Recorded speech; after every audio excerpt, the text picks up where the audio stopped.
Okay, I'm just going to do one more quick video here. So this is an apotome microscope. So this is an epifluorescent, a wide field microscope that's got an apotome attached to it. And then the apotome is a sort of digital way of removing out of focus light in the Z plane.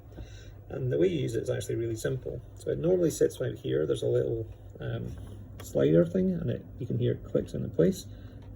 To use it, you push it in, and it beeps to say it's registering.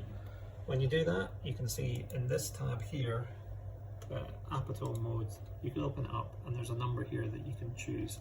This is the number of pictures that it's going to take above and below the line. It takes that number of images and then deletes the pixels or the things that go out of focus as you move up and down.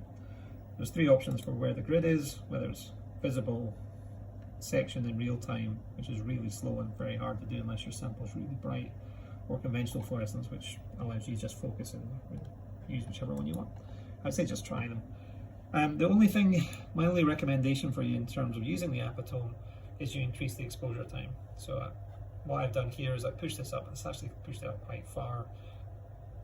And the reason for that is we're going to delete a lot of the light as we're imaging here. And the apotome works best if it takes in more light in the first place and then can get rid of it. So as usual, we can go live. This is with grid visible. We go live, we move it up and down till we're happy with our focal point, and then all we do is we hit snap. And what's doing now is it's going to take 5 pictures, take the picture in the focus point, and then up and down in either direction, 2 up, 2 down. So instead of taking 3.5 seconds, it's going to take 15 seconds. And then I'll do a bit of arithmetic in the background. You can't quite see it here, but there's a window here, and then the image you get at the end is displayed on the screen. Now, I hope you can pick up that image is sharper than the previous one, but you can actually look at that too. So this is the optically sectioned version. You can see the cell borders in here. You can see a pretty sharp double line here with the intensity. It's higher on the inside and outside. If I go back to the conventional fluorescence, you can see everything becomes just that bit blurrier, a bit less clear, that distinction between the right and left. These lamella are not quite as clear. And I think you can appreciate that this is improving the image slightly. Now I've taken this image on 20 times resolution, it's 20 times objective at 0.35 numerical aperture. It might work even better at 40 times or 10 times.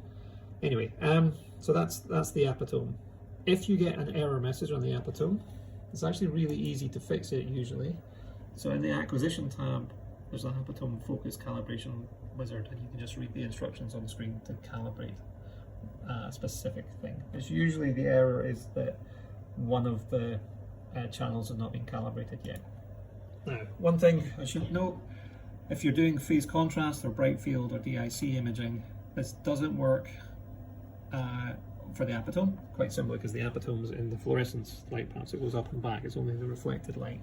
So there's this button at the bottom where you can disable a certain channel for the apotome.